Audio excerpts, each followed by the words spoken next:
Усіх вітаю. Всім привіт. Зустрів Жеку, він тільки що передав мені відео, він засняв техніку, яку їм передають новітню. Це ленд-ліз чи що це за техніка? Це прямолінійний ленд-ліз, канадський броньовик, бойова машина піхоти від канадських побратимів. Дуже крутезна тачка, класна комплектація. Є такі можливості, що іноді кажеться, що цю машину не зупинить ніщо. Дуже багато систем, допоміжних систем. Буде цікаво, повірте. Як ця машина називається? Це модель, марка Рошель, модель Сенатор. І це зразу каже про те, що їздять дуже серйозні дядьки в ній. То дивимось огляд Рошель від Жеки Ворота. Поїхали. Всім здоров'я. Продовжаємо рубрику тачки Донбасу. І сьогодні у нас на огляді диво автомобіль від Канади, канадського виробництва. Це Рошель, так званий, марка Рошель. А модель сама називається Сенатор. Це одразу каже про те, що в цьому автомобілі їздять дуже серйозні дядьки. І дядьки ці їздять в деякій мірі навіть з комфортом, але про комфорт та інтер'єр трохи пізніше. Зараз ми детально пройдемось по фасаду. Як бачите, автомобіль в якійсь мірі навіть гарний.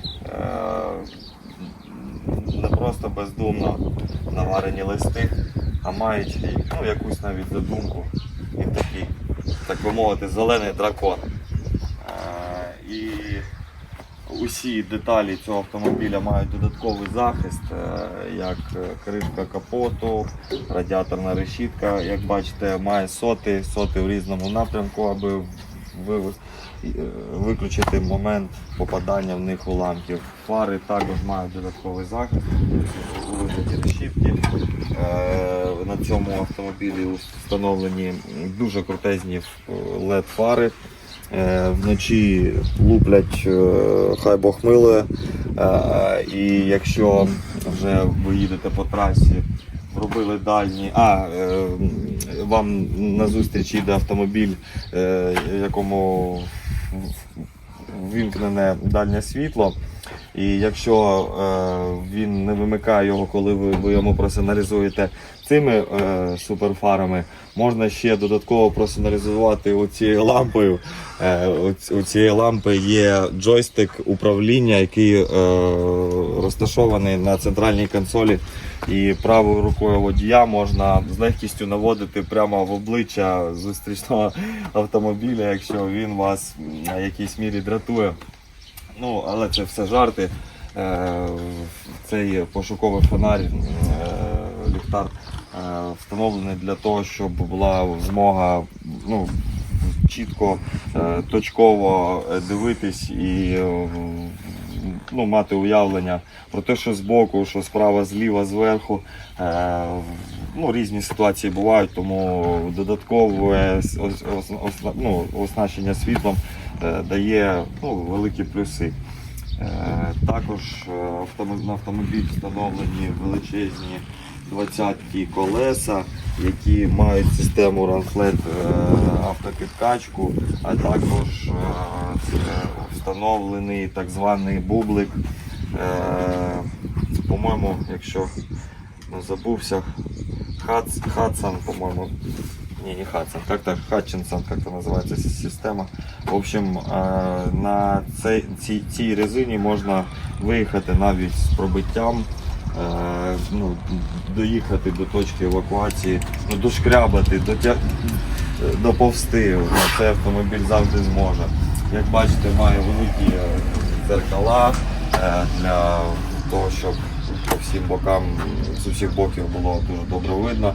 Також є так звані байнічки, на російській скажу, дають змогу водію та іншому особовому складу, який знаходиться в цьому автомобілі, вести бой, навіть якщо йде в общем, тримати кругову оборону. І ці бойнички, вони теж захищені і дуже класно захищені, так просто не відбити ці ляпушечки. І такі вони є на кожній двері, а також по задній частині, по борту. Також автомобіль оснащений дуже товстими броньованим склом, оснащений.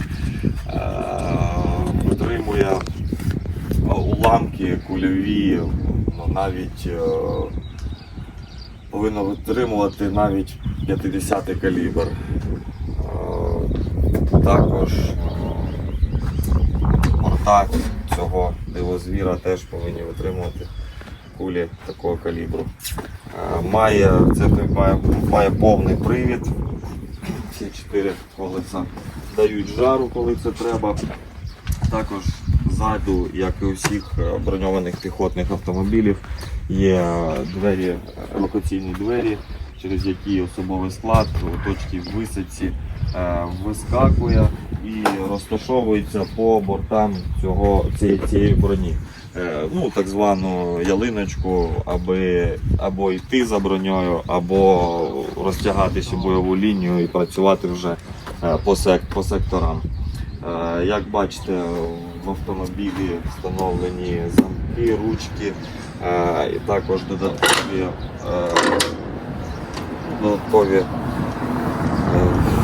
сходи для того, щоб пацани могли швидко, нормально заскакувати, якось отак. І ми вже знаходимось в салоні цього автомобіля. Як бачите, розташовані два дивани, на яких по 5 людей ми вже пробували, вже відпрацьовували висадку десантування з цього автомобіля. По 5 людей в повній снарязі сюди розташовується без проблем в касках. Тобто висота автомобіля дозволяє робити швидкі десантування, швидко працювати. Також посередині, як бачите, теж є розполагатись або поранений, або інші різні випадки бувають, тому, так скажімо, додатковий простір завжди потрібен. Це або речі, або додатковий особовий склад. Як бачите, є люк, в який можна переробити на орудие. На цей автомобіль є можливість встановлення кулемету 7,62, потім є можливість встановлення американського АГСу, того самого МК, 40-мм автоматичний гранатомет. Цей автомобіль має можливість конвертації до комплектації, так скажімо. В нашому випадку було б класно, якщо був кулемет наверху, але працювати можна і в такій комплектації. Мабуть, ви звернули увагу на те, що є система вентиляції. Це дуже непогана і непроста система вентиляції. Тут у цьому автомобілі встановлена система, яка працює з зброєю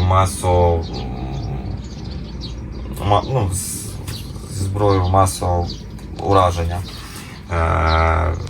Тут встановлені фільтра, і якщо радіація, якщо інші хімічні речовини, які негативно відображаються на здоров'ї людини, то все проходить через фільтра додаткові, і в якійсь мірі є можливість отримати не таке велике враження, як то відбулося б на відкритому просторі. Дуже крутезна тачка,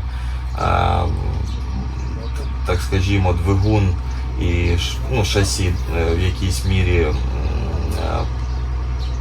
були взяті у Форда F550, якщо хто знає такого монстра. Це дуже величезний автомобіль з дуже серйозним серцем, дуже потужним.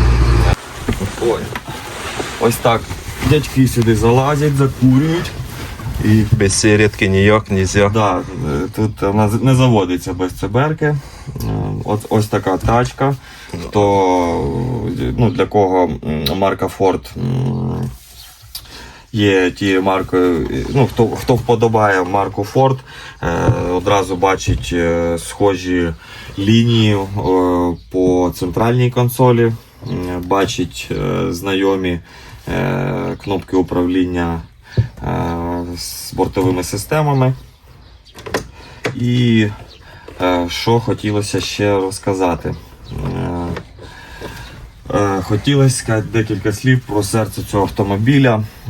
Це 6,7 літровий V8, який має потужність 400 кінських сил та 1085 ньютон-метрів крутного моменту, якого вистачає для того, щоб в повній бойовій масі доволі таки дебело вискакувати з тих та інших ситуацій. Або якщо автомобіль попадає на бездоріжжя цієї потужності, ця потужність дозволяє не стати колесам і вигрібати з найрізноманітніших перепон, які можуть виникнути під час ведення бойових дій. І що може трапитись? Невеликий приклад, але це було не з броньованим автомобілем, я, по-моєму, може десь колись розказував, як хлопці з вогневої підтримки Чіга 13. У них була ситуація, міна лупить стовп високовольтний, хто знає, круглий великий, він падає, а вони там біля сотні несуться. І гальмувати не вихід вже був, і на повному ходу. Мабуть, там і доля вдачі теж зіграла, і кочечка, мабуть, якась та, що потрібна була, щоб автомобіль якось так підстрибнув, перемайнув стовпи, не зазнав жодних пошкоджень. І цей автомобіль теж може, він має все те, що потрібно для роботи по найпоганішому бездоріжжю. Є навіть кондиціонер, радіо, можна підключати флешку, слухати свою музику. Автомобілі повністю нові. У даного екземпляру пробігу 4318 км, усі вікна на місці. Є така думка, що ленд-ліз приходить недороблений, там все дороблено, все працює, все на гарантії. І дуже непогано грає музика, що теж іноді хочеться, скажу більше, і, мабуть, ви бачили одну з наших рубрик «Радіо Донбасу». Іноді посміятись хочеться, урізноманітнити бойовий дух, да, трошки підняти. Це все в якійсь мірі потрібно. І відчувати себе людиною навіть в такій ситуації, це дуже важливо, це дуже мотивує працювати на хорошій техніці і робити це з комфортом. Також є блок управління мостами, можна їхати як на задній осі, так і переключати на повний привід, а також понижені так звані. І блок управління кондиціонуванням повітря, є кондиціонер. Зараз вже використовували, скажу більше, не дивлячись на його габарити і об'єм кабіни, дуже швидко повітря охолоджується. Це каже про те, що в автомобіль вклали дуже багато не тільки фізичних і матеріальних ресурсів, а також було дуже продумані всі деталі. Все, що тільки може произойти в зоні бойових дій. Автомобіль має деякі докомплектаційні функції. З нього можна зробити, повірте, справжнього монстра. Хоча він і в базі має все, щоб піхота працювала і давала великий результат. Також є блок управління світом, світловими приборами. Це світло інтер'єру. Має декілька кольорів: білий, денний, красний, вогні по наружі, і задні ліхтарі теж. Це той самий джойстик, блок управління ліхтарем, яким можна наводити прямо в лице негідника, який не хоче виключати дальній на зустрічній смузі. Має дві функції. Має функцію, він повертається в домашній режим, а також це евакуаційна кнопка, хто цей викидає з машини. Хто погано себе веде, хто не виходить сам, нажимаємо. І той не волшебний, а чарівний пендель. Чарівний пендель, назвемо його так. Але це кнопка, яка вона служить до того, щоб можна було в один момент вимкнути всі системи, якщо виникне пожежа або інша позаштатна ситуація. Нажимаємо цю кнопку і повністю вимикаються всі системи. Правильно, Грінь? Или я щось придумав? Да, все правильно. Це аварійне вимикання освітлення салону і наружного освітлення. Так, тому що можна заїхати туди, де краще залишатись непоміченим. Ось такий інтер'єр диво автомобіля. Коробка автомат має, по-моєму, 10-ступенева. 10-ступенева, навіть 10-ступеневий автомат. Повторюсь, функцію перемикання приводів та понижаючих передач. Кермо теж регулюється як по виліту, так і по горизонту. Все зроблено для комфортної їзди. Так, щоб людина мала змогу, не залежачи від її фізичного стану чи можливостей, зробити все для того, щоб виконати бойове завдання та наблизити нашу довгоочікувану перемогу. А зараз спробуємо відкрити капот та подивитись на те саме серце цього дракона. Так, ось тут ми маємо такі очки. Тут трошки можна аналогію провести, схожість провести хто знає, на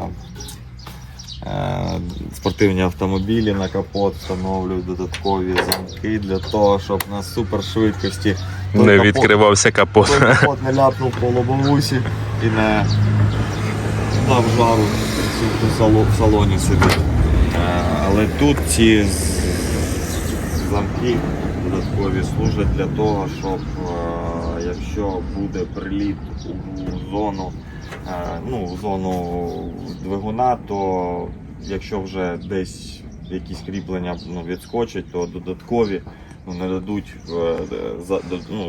захисній кришці десь дітись і оголити серце цього автомобіля. Як бачите, дуже величезний, з декількома компресорами, вони ж турбіни, двигун, вентиляторка, такі габарити все має, дуже величезне. Повторюсь, 6,7 літровий двигун, 400 кінських сил, 8 циліндрів, 1085 ньютон-метрів крутного моменту. Додаткові електроакумулятори. Все зроблено так, щоб навіть якщо автомобіль отримає пошкодження, то він все одно буде виконувати бойове завдання. І тут навіть щуп. Є щуп, але він теж має необикновенну форму. Він із секретом той щуп. Хто не знає, той витягує, той остається під капотом. Ось. Ну, тому перед тим, як набрати сміливості покерувати цим драконом, треба його досконало вивчити, аби банально не зламати. Тому що техніка дуже крутезна і все це само собою каже про те, що вона і коштує теж дуже багато. Єдине, що виникає в мене яке питання, може Гриня підскаже, але той тумбрелок. То освітлення під капотом, воно є у нас додаткове освітлення, якщо вночі там зламалося, то можна включити і спокійно відремонтувати техніку і далі виконувати бойові завдання. Так, LED освітлення, такий цікавий блок управління. Канадці спільно з американцями виконали велику роботу і, чесно кажучи, як завжди, зробили дуже цікаву і крутезну штуку. Сподіваємося, огляд цього автомобіля вам сподобався. Будемо продовжувати рубрику. Таких автомобілів на даному етапі, такого типу автомобілів в якійсь мірі багато, тому якщо будуть попадатись, будемо для вас записувати, аби ви знали, з чим доводиться працювати хлопцям, які боронять нашу державу. Ось такий розшир, ось такий огляд. Всім здоров'я, слава Україні, слава ЗСУ, а Путін гандон.